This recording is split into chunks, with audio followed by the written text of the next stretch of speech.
오늘 여러분과 함께 나눌 말씀은 누가복음 5장 말씀입니다. 그리고 로마서 7장 8장 말씀도 같이 나누는데 우선 누가복음 5장 17절에서 26절 한 절씩 교독하도록 하겠습니다.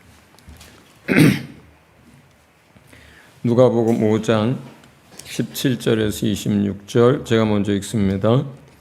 어느 날 예수께서 가르치시는데 갈릴리 및 유대의 모든 마을과 예루살렘에서 온 바리새파 사람들과 율법 교사들이 둘러앉아 있었다. 주님의 능력이 함께 하심으로 예수께서는 병을 고치셨다. 그런데 사람들이 중풍병에 걸린 사람을 침상에 눕힌 채로 데려와서는 안으로 들여서 예수 앞에 놓으려고 하였다. 그러나 무리 때문에 그를 안으로 들여놓을 길이 없어서 지붕으로 올라가서 기와를 벗겨 그 자리를 뚫고 그 병자를 침상에 누인 채 무리 한가운데로 예수 앞에 달아내렸다. 예수께서 그의 믿음을 보시고 말씀하셨다. 이 사람아, 내 죄가 용서받았다. 그래서 율법 학자들과 바리새파 사람들이 말하기를 하나님을 모독하는 말을 하다니 이 사람은 누구인가? 하나님 한 분밖에 누가 죄를 용서할 수 있는가? 하면서 의아하게 생각하기 시작하였다. 예수께서는 그들의 생각을 알아채시고 말씀하셨다. 어찌하여 너희는 마음속으로 의아하게 생각하느냐? 내 죄가 용서받았다 하고 말하는 것과 일어나서 걸어가라 하고 말하는 것 가운데서 어느 쪽이 더 말하기가 쉬우냐? 그러나 너희는 인자가 땅에서 죄를 용서하는 권세를 가지고 있음을 알아야 한다. 그리고 예수께서 중풍병 환자에게 말씀하셨다. 내가 너에게 말한다. 일어나서 내 침상을 치워들고 내 집으로 가거라. 그러자 곧 그는 사람들 앞에서 일어나 자기가 누웠던 침상을 거두어 들고 하나님을 찬양하면서 집으로 갔다. 사람들은 모두 놀라서 하나님을 찬양하였으며 두려움에 차서 말하였다. 우리는 오늘 신기한 일을 보았다. 네, 여러분 잘 아시는 오늘 본문 말씀입니다. 이 본문을 기록하게 한 까닭, 그리고 이 본문을 통해서 전하고자 하는 핵심 메시지는 예수님께서는 죄를 사하는 권세가 있다라고 하는 것입니다. 그리고 말로만 죄를 사하는 게 아니라 이 사람의 죄만 사한 게 아니라 모든 인류의 죄를 사하시기 위해서 자기 몸을 십자가에 내주셨습니다. 할렐루야. 네, 우리가 그분을 믿고 오늘 또 예배합니다. 어느 날 예수님께서 말씀을 가르치는데 거기에는 여러 사람들, 마을 사람들, 또 예루살렘에서부터 내려온 바리새파 사람들, 또 성경을 가르치는 선생들, 많은 사람들이 있었고요. 그때 말씀을 가르치는 그때에 또 많은 병든 자들이 와가지고 그 사람들을 병을 고치고 계셨어요. 그런데 그 마을 사람 가운데 한 사람이었겠죠. 중풍병에 걸린 사람이 있었는데 공관복음서를 연결해서 보면 나이가 많은 사람이 아니에요. 그냥 적어도 우리가 많이 잡아도 청년 정도라고 이해를 하면 전혀 무리가 없을 것 같아요. 그 청년이 보통 나이가 많이 들어서 중풍병에 걸리는데 이 사람은 나이가 젊은데도 불구하고 중풍병에 걸려서 걷지도 못하고 누워서 지내는 사람이 됐습니다. 주위의 사람들, 형제들, 친구들, 가족들 얼마나 많이 안타까웠겠어요. 그 안타까움 때문에 네 사람이서 들것에 이 한 사람을 들고 예수님 앞으로 가려고 하는데 너무 사람이 많아서 갈 수가 없었습니다. 그래서 지붕으로 올라갔습니다. 거기 보면 기와를 뜯어냈다, 지붕을 뜯어냈다, 이제 이런 표현들이 쭉 나와요. 그리고 거기에 이제 중풍병자를 주님 앞에 줄로 매달아서 이제 내려놓죠. 자, 우선 여기서 우리가 이제 이 내용들은 다 안단 말이에요.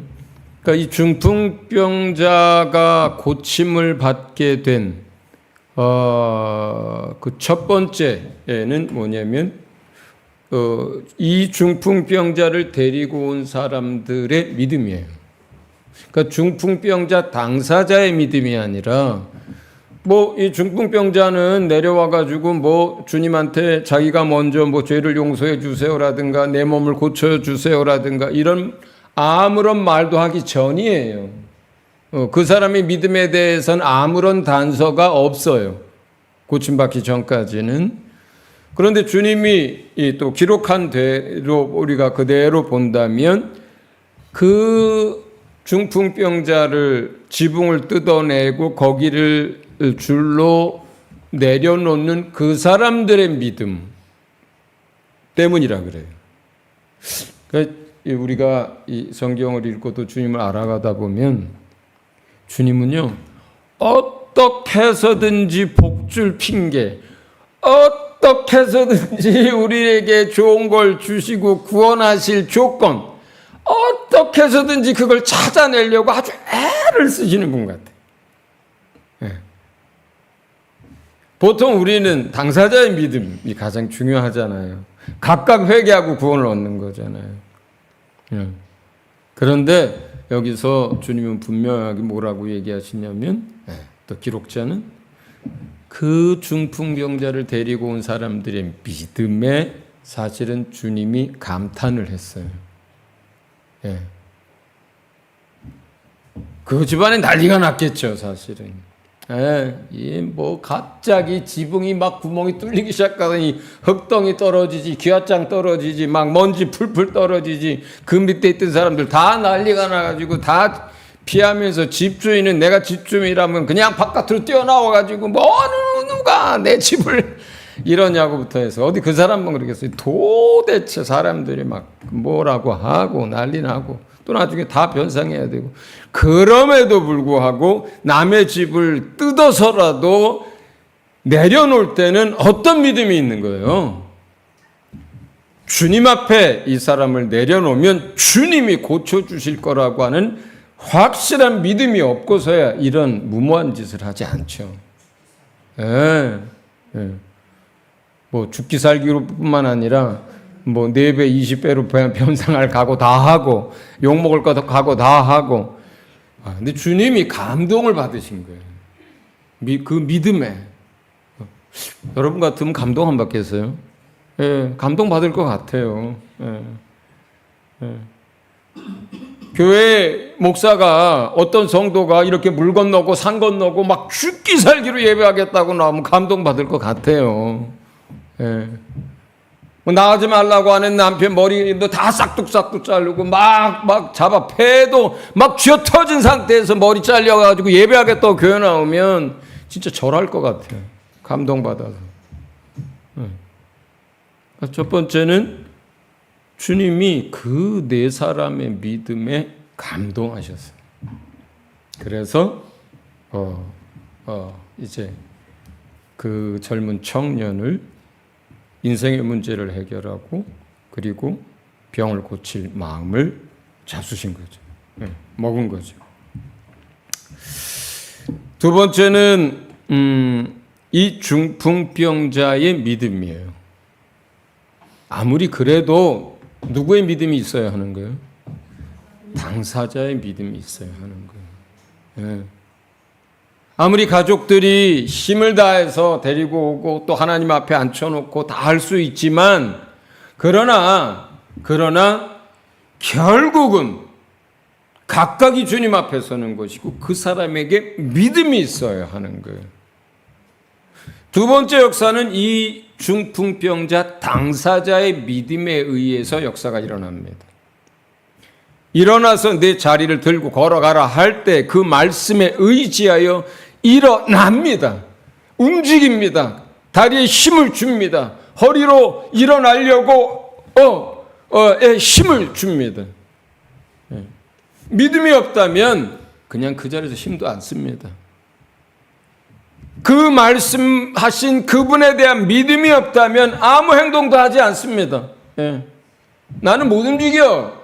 나는 못 일어나. 나는 여기 누워있은 지 몇십 년인데 나는 사지가 다 굳어가지고 이제 몸도 움직이는 중풍병자 이러고 있죠. 믿음이 없습니다. 그러나 이 사람이 그 앞에 있었던 어떤 예수님의 말씀 때문에 그게 동기가 돼서 이 사람이 예수를 믿고 그리고 그 말씀에 의지하여 힘을 씁니다. 그리고 일어납니다. 그게 믿음이에요. 그게 믿음이에요. 이 사람의 믿음. 그러면 어떻게 해서 이 사람에게 그런 힘쓰고 일어나려고 하는 믿음이 생겼냐면 예수님이 그 말씀하시기 전에 하신 말씀 때문이에요. 이 청년에게 있어서 가장 큰 인생의 문제, 그 내면의 문제는 다른 사람들은 알 수가 없었어요. 오히려 다른 사람들 생각에게 이 청년의 문제는 병든 몸이라고 생각하고 굳은 근육, 굳어버린 관절, 끊어져 버린 신경, 어디 막혀버린 뇌의 어떤 부분들, 중풍병자니까 당연히 뇌의 어떤 부분이 막혔겠죠. 그거라고 그 인생의 제일 큰 문제는 그거라고 생각했을 거예요. 중풍병이라고 생각했을 거예요. 그런데 이 청년의 인생의 가장 큰 문제는 그게 아니에요. 예수님도 이 청년에게 있어 가장 큰 문제는 그게 아니라는 걸 예수님만 알고 계셨어요. 그래서 그 청년을 보고 눈과 눈이 마주쳤을 것이고 유심히 그 청년을 보시면서 주님이 얘기하셨어요. 내 죄사함을 받았느니라. 다른 사람들에게는 밑도 끝도 없는 얘기예요. 오히려 거기에 있는 바리새인들이나 율법사들에게는 이 양반이 이게 무슨 소리라는 이 참남한 소리를 하고 이 불경스러운 말을 한다라고 판단받고 욕먹을 얘기죠. 누구도 그걸 기대한 사람이 그 무리 가운데는 아무도 없어요. 그 무리 가운데서 기대를 혹시라도 했다면 어떻게 이 중풍병자를 고치시나 하고 기대했을 거예요.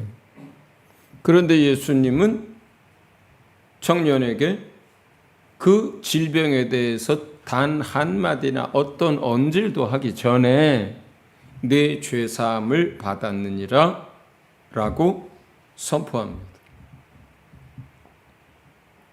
저는 청년이 이 이야기를 듣고 깜짝 놀랐을 거라고 생각해요. 마음에 큰 충격을 받았을 거라고 생각해요. 예수님은 어떤 사람에게 죄사함을 선포할까요? 자기 죄를 잘 모르는 사람. 나는 내 행위로 모든 걸 다 율법을 지키고 절기 다 지키고 살았으니까 의롭다고 생각하는 사람. 스스로 생각하기에 나 같은 사람이 천국 못 들어가면 누가 들어갈까라고 생각하는 사람. 이런 사람에게 내 죄사함을 받았느니라 이렇게 얘기하던가요? 네. 나도 너를 정죄하지 않노라 라고 한 사람 누구예요? 누구한테 이런 얘기 하셨어요? 간음하다 잡힌 여자. 그 간음하다 잡힌 여자는 스스로 이미 자기가 자기의 행실로 말미암아서 계명을 어긴 것으로 말미암아서 지금 돌에 맞아 죽게 생기고 그런 죄를 졌다고 하는 것에 대해서 변명할 수도 감출 수도 없는, 스스로 알고 있고 남들도 다 알고 있고 스스로도 죽을 거라고 하는 걸 알고 벌벌 떨고 있는 상태였어요. 그 여자에게 주님은 정죄하지 않노라고 용서를 선포합니다. 왜 그렇습니까? 주님은 스스로 의롭다고 하는 사람들에 대해서 향해서는 큰 소리로 외치고 꾸짖고 외식하는 자들아 하고 그렇게 꾸짖고 독사의 자식들아 이렇게 얘기하지만 스스로 자기가 죄인이라고 하는 사실을 깊이 깊이 깨닫고 있는 사람들, 그 죄로 인해서 괴로워하고 있는 사람들, 정죄받고 있는 사람들, 밤에 잠 못 자는 사람들, 스스로 죄인이라고 하는 사실을 알고 있는 그 사람들, 그리고 하나님 앞에 두려워하는 사람들을 향해서는 단 한 번도 정죄한 적이 없어요. 그들을 향해서는 주님 얘기합니다. 내 죄가 사함을 받았느니라. 내가 너를 정죄하지 않노라 라고 말씀합니다. 왜 그렇습니까? 먼저 이루어져야 할 율법의 역할이 그 사람에게 다 이루어졌기 때문에 그 사람에게 필요한 건 정죄가 아니고 복음이에요. 메시아예요. 죄에 대한 용서예요. 예수예요. 그래서 그렇게 얘기하시는 거예요. 그러면 다시 돌아와서 예수님이 이 사람한테, 이 청년한테 그 전에 무슨 아무런 교감도 없었어요. 너 뭐 어떻게 살았냐, 네 과거 어떠냐 얘기한 것도 없어요. 처음 만났을 거예요. 그럼에도 불구하고 성령의 감동함으로 이 사람에 대해서 알고 예수님이 내 죄사함을 받았느니라고 선포할 때는 뭐 이 사람 마음에 이미 뭐가 어떻게 됐다는 거예요.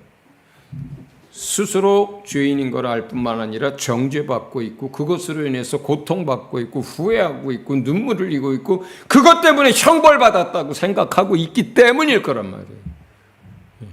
복음적으로 해석하면 그런 거예요.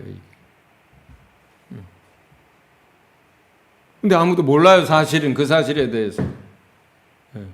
이 청년이 무슨 죄를 지었는지, 이 청년이 뭘 때문에 괴로워하는지, 이 청년이 왜 무엇에 매여서 옴짝달싹 몸이 움직이는 건 두 번째고 그 마음조차 묶여 있는지 뭐 때문에 아무도 몰라요. 근데 예수님이 아시는 거예요.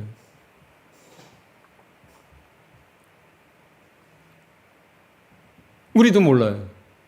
이 사람의 삶에 대해서, 마음에 대해서. 성경은 아무런 언급도 없어요. 아무런 힌트도 없어요. 그런데 이 사람은 충격을 받습니다. 어쩌면 그 사람이 십계명 중에 여러 가지를 범했을 수도 있어요. 남들은 모르지만 젊었을 때 욱해서 누구를 죽였을 수도 있고 이웃집 여자와 간음을 했을 수도 있고 안식일을 범했을 수도 있고 어떤 이방 여자들을 탐했을 수도 있고 도둑질을 했을 수도 있고 그건 우리가 알 수가 없어요. 그 사람이 알고 하나님만 아시는 일이에요. 그런데 중요한 것은 이 사람이 변명하고 있거나 그 사람이 그걸 부인하고 있거나 그럼에도 불구하고 하나님을 원망하고 있는 게 아니라 정죄받고 있고 또 그것으로 인해서 묶여 있고 고통스러워하고 있고 거기서 벗어나지 못하고 있는 거예요. 그런데 아무도 모를 것 같아요. 그런데 그날 얘기로만 듣던 그 예수님을 처음 봤고 눈과 눈이 처음 마주쳤는데 그분이 죄 사함에 대한 선포를 하는 거예요. 내 죄 사함을 받았느니라. 그렇잖아도 그 들고 오는 사람들이 얘기했어요. 또 그 전에도 얘기를 들었어요. 예수님이 계시단다. 그분이 이런 일들을 행한단다. 죽은 자도 살린단다. 또 문둥병자도 고친단다. 사람들이 그분을 메시아라고 하고 그분이 오실 그분이라고 하고 메시아가 아니면 그런 일을 할 수가 없을 거야 라고 하면서 왜 그 중풍병자에게 그런 얘기 안 했겠어요? 그렇죠? 야 우리 어디 좀 가자. 가서 알려줄게. 그러고 왔겠어요? 예수께 가자. 그분은 너를 고칠 수 있어. 사람들이 말하기를 그분은 하나님의 아들 메시아라고 하더라.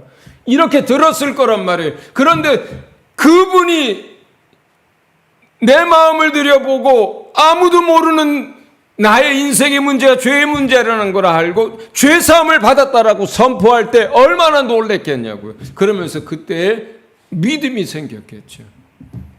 이분은 하나님의 아들 그리스도야. 틀림없어. 그때 예수님의 그 죄사함의 선포를 듣고 믿음이 생겼을 거예요. 그분에 대한 확신이 생겼을 거예요. 그리고 이어서 내가 일어나서 내 자리를 들고 걸어가라 했을 때 그 말씀에 의지해서 그 믿음에 의지해서 다리에 힘을 주고 허리에 힘을 주고 팔에 힘을 주고 그리고 일어났을 거예요. 할렐루야. 그리스도 안에 있는 사람은 정죄함을 받지 않습니다. 그게 진리예요. 율법의 단계를 거쳤기 때문에 복음을 믿을 수 있었던 거예요.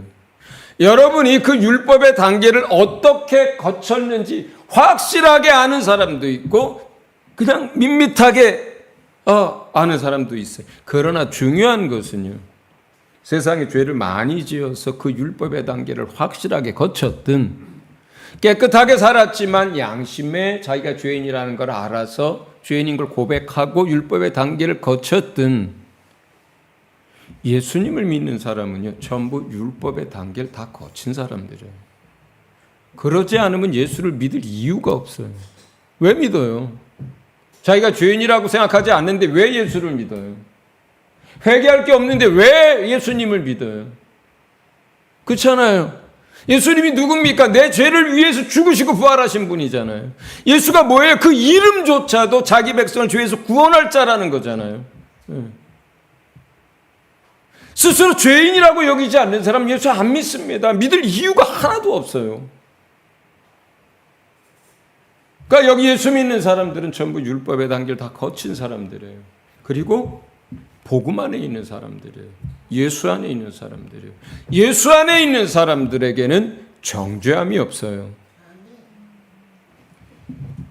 로마서 7장 19절부터 8장 2절까지 말씀을 좀 읽고 설명드리겠습니다. 로마서 7장 문단상으로는 그 앞에 13절부터인데 길어서 그냥 중간에서부터 읽도록 하겠습니다.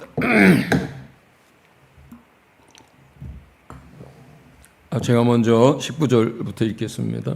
교독하겠습니다. 나는 내가 원하는 선한 일은 하지 않고 도리어 원하지 않는 악한 일을 합니다. 내가 해서는 안 되는 것을 하면 그것을 하는 것은 내가 아니라 내 속에 자리를 잡고 있는 죄입니다. 여기에서 나는 법칙 하나를 발견했습니다. 곧 나는 선을 행하려고 하는데 그러한 나에게 악이 붙어 있다는 것입니다. 나는 속사람으로는 하나님의 법을 즐거워하나 내 지체에는 다른 법이 있어서 내 마음의 법과 맞서서 싸우며 내 지체에 있는 죄의 법에 나를 포로로 만드는 것을 봅니다. 나는 비참한 사람입니다. 누가 이 죽음의 몸에서 나를 건져 주시겠습니까? 우리 주 예수 그리스도를 통하여 나를 건져 주신 하나님께 감사를 드립니다. 그러니 나 자신은 마음으로는 하나님의 법을 섬기고 육신으로는 죄의 법을 섬기고 있습니다. 8장 1절 그러므로 그리스도 예수 안에 있는 사람들은 정죄를 받지 않습니다. 그것은 그리스도 예수 안에서 생명을 누리게 하는 성령의 법이 당신을 죄와 죽음의 법에서 해방하여 주었기 때문입니다. 아멘. 대부분의 크리스찬들조차도 이 말씀을 정확하게 명확하게 설명을 잘 못해요. 설명을 못할 뿐만 아니라 자기 삶에서 적용을 잘 못합니다. 근데 대부분 어렴풋이라도 다 알고 있어요. 자, 여러분, 율법은 그것을 범했을 때 그 범한 사람을 정죄합니다. 죄가 이제 성립을 해요. 그런데 우리는 그렇게 해서 죄가 성립을 했고, 그렇게 죄가 성립을 하면 그 싹을 지불해야 되는데 사망을 지불해야 돼요. 그런데 우리는 예수 그리스도와 함께 연합되어지면서 예수가 지불한 그 죄의 싹, 그 죽음이 내가 지불한 것이 됐어요. 같이 지불한 게 됐어요. 그러니까 더 이상 율법이 나한테 뭘 요구할 게 없어요. 다 갚아버렸거든요. 사망으로 갚아버렸어요. 죽음으로 갚아버렸어요. 그러니까 율법은요, 여러분에게 더 이상 요구할 게 없어요. 여러분이 간음을 한다고 해도 율법이 여러분에게 죄를 묻지 못합니다. 이미 죽었는데 뭘 또 죽어요? 여러분이 살인을 한다고 해도 율법은 여러분에게 죄를 묻지 못합니다. 정말로 그래요. 거짓말을 해도 율법은 여러분에게 죄를 묻지 못합니다. 이미 죽었어요. 이미 죽은 시체가 있다고 합시다. 그 시체가 뭔 일을 한들 거기 가서 또 뭘 어떻게 죽여요? 이미 죽었는데. 끝난 거예요. 그 부분에 있어서. 죄를 지어도 된다는 말을 하는 게 아니라 율법이 여러분을 정죄할 수 없다는 거예요.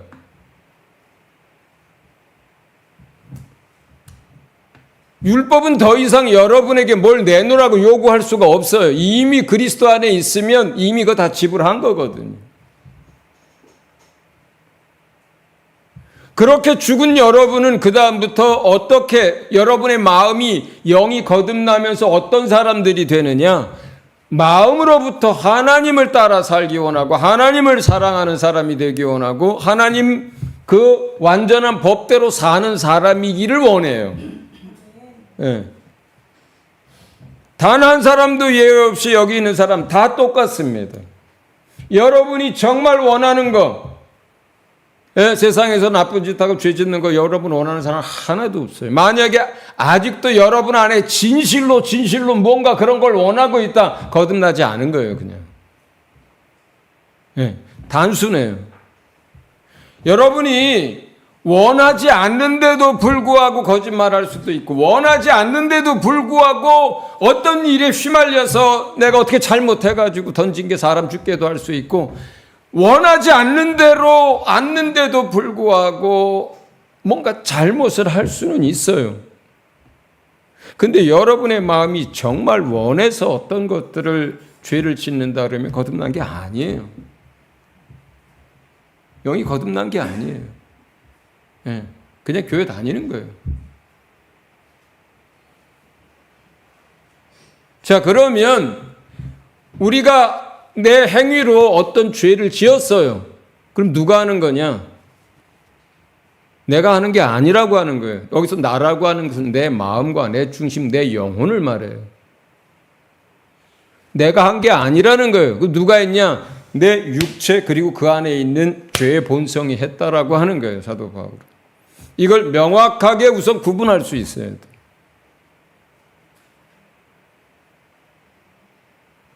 원수가 제일 좋아하는 밥이 뭘까요? 악한 영들이 제일 좋아하는 밥이 뭘까요? 정죄받는 거예요. 정죄를 받으려면 법이 있어야 되죠. 그 법은 뭘 근거로 할까요? 율법을 근거로 합니다. 율법을 근거로 해서 내가 거짓말했어. 그랬더니 원수가 옆에서 속삭이는 겁니다. 너 거짓말했잖아. 너 그때 배신했잖아. 너 그때 훔쳤잖아. 너 그때 네가 사람 그거 해가지고 사람 거기서 사고로 죽은 거 아니야. 결국 네가 죽인 거 아니야. 이렇게 된 거거든.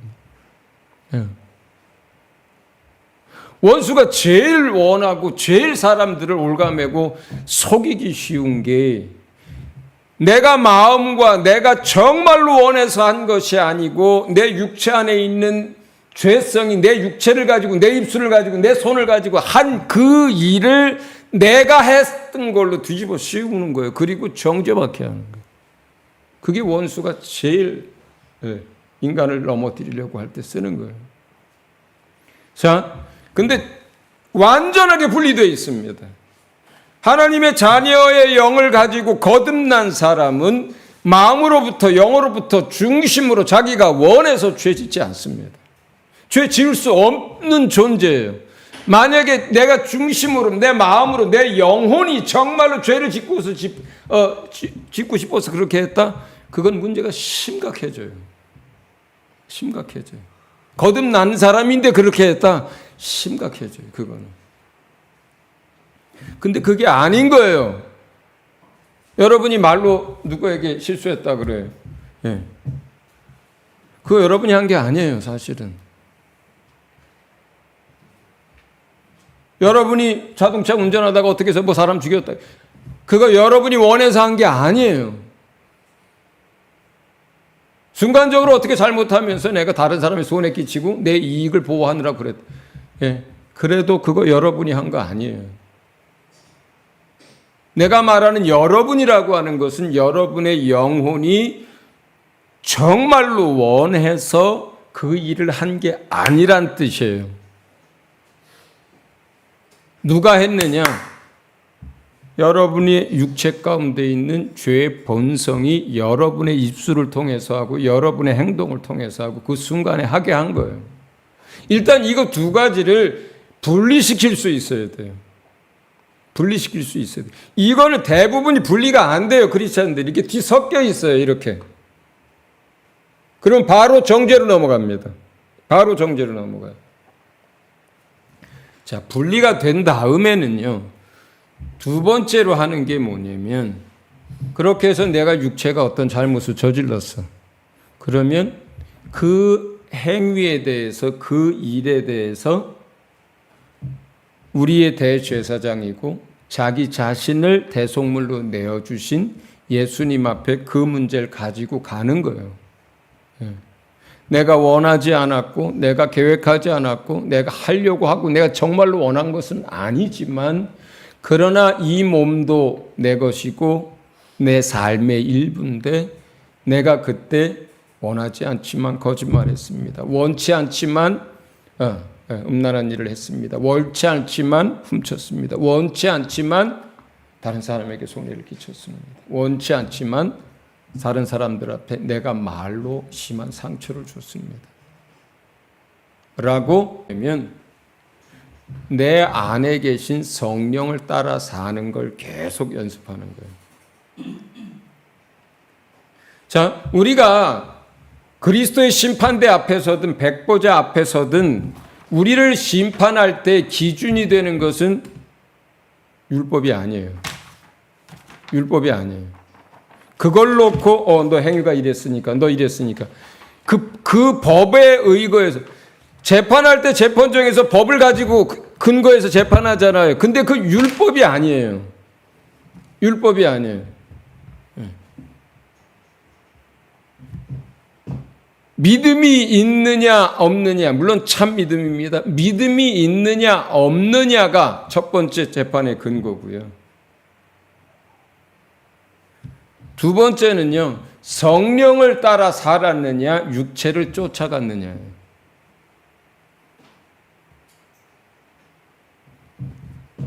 믿음이 있느냐 없느냐를 성경은 몇 가지로 예시를 해줘요.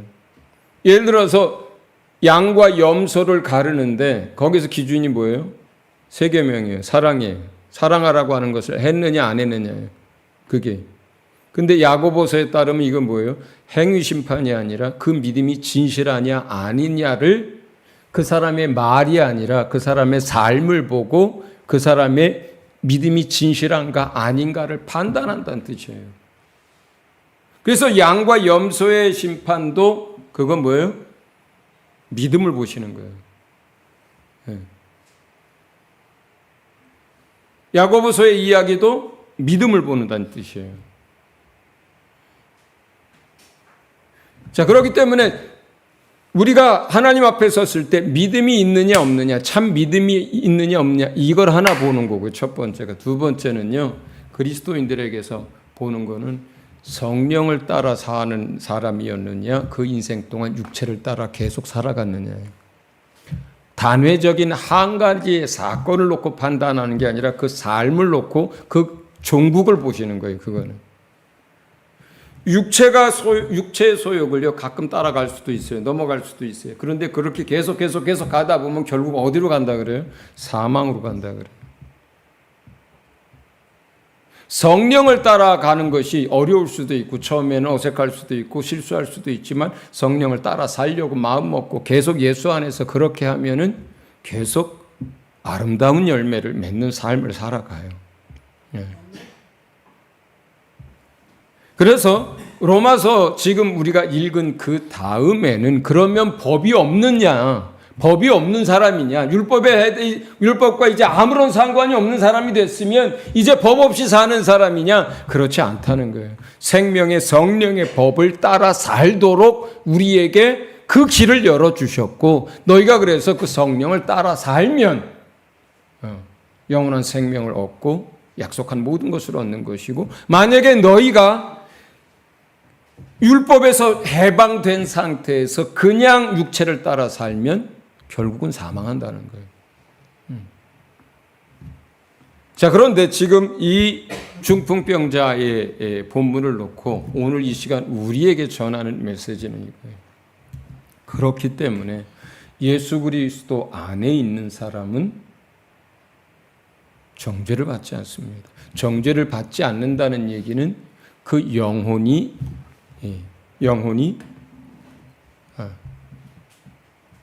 우리가 주님을 믿고 의지하고 그분을 바라보는 한은 용서받는다는 거예요. 어떤 상황에 있든지 간에 믿음을 배반하고 믿음을 버린 것 외에는 전부 용서를 받는다는 거예요. 네. 어떤 것이든지 성경에는 어떤 것에 대해서는 회개하지 말라 그래요. 어떤 사람에 대해서는 용서를 구하지 말라 그래요. 어떤 사람의 죄는 용서를 구할 수 없는 것들이 있어요. 믿음에서 완전히 떠난 사람들, 배반한 사람들, 세상으로 완전히 돌아간 사람들, 어떤 이런 부분들에 대해서는 이미 끝난 거라 그래요. 그러나 그거 외에 모든 것은 그리스도 안에서 정죄받지 않습니다. 그들이 이 청년처럼 어떤 상태로 여러분이 주님 앞에 나와 있든 간에 주님은 이렇게 얘기합니다. 내가 나를 믿으면 네 죄사함을 받았느니라. 네가 내게 고백하고 나를 의지하면 죄사함을 받았느니라. 네가 나에게 돌아온 것으로 너는 죄사함을 받았느니라.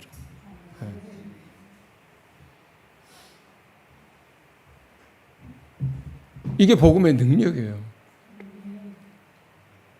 그리고 놀라운 것은 우리가 그렇게 이게 길들여지기 시작하면 사흘에 한 번씩 넘어지던 것 한 달에 한 번씩 넘어지게 되고 2달에 한 번씩 넘어지게 되고 매일매일 가져가던 어떤 실수와 허물들 이틀에 한 번씩 사흘에 한 번씩 바뀌어요. 이게 그렇다고 해서 고백할 게 없는 건 아니지만 계속해서 어떤 거냐면 어떤 것들이 넘어질 때마다 그리스도 안에서 정죄받지 않고 바로바로 예수님 앞에 가져가고 또 넘어지고 실수한 것 정죄받지 않고 바로바로 예수님 앞에 가져가고 할수록 견고한 믿음 위에 서고 성령을 더욱 의지하게 되고 성령의 사람으로 살려고 하게 되고 이것이 반복될수록 길들여져서 이게 쉬워지는 거예요. 아주 쉬워지는 거예요. 그 원수가 그 사람을 넘어뜨리려고 해봐야 정죄를 안 받아요. 어떤 것. 근데 잘못했는데 정죄 안 받아. 그리고 바로바로 예수님을 의지하고 붙들고 그리고 살아. 그게 정말 능력 있는 크리스찬이에요. 그게 정말 예수 믿은 크리스찬이에요. 이러한 것들을 이론이 아니라 자기가 실제적으로 삶에서 이게 자꾸 경험되어지고 연습되어지고 그 진리가 분명해지면 방종하는 삶이 아니라 훨씬 더 완전한 대로 나아가고 온전한 크리스찬이 돼요. 놀라운 거예요. 생명의 성령의 법이라고 하는 것이요. 우리를 말도 못하게 자유하게 하는데 그 자유로 육체가 원하는 것을 하게 만드는 게 아니라 주님이 원하는 삶을 살게 만드는 놀라운 능력이 생명의 성령의 법 안에 있어요. 그게 진리의 힘이고 성령의 능력이에요. 할렐루야. 네. 이 시간 우리 같이 기도하도록 하겠습니다. 정말 진리로 날마다 자유함을 누리게 할 수 있도록 그리고 우리가 이미 그리스도 안에 있으므로 정죄함을 받지 않는 자유자라고 하는 사실에 대해서 다시 한번 선포하고 그리고 정말로 날마다 성령을 따라 살 수 있도록 기도하시기를 바랍니다.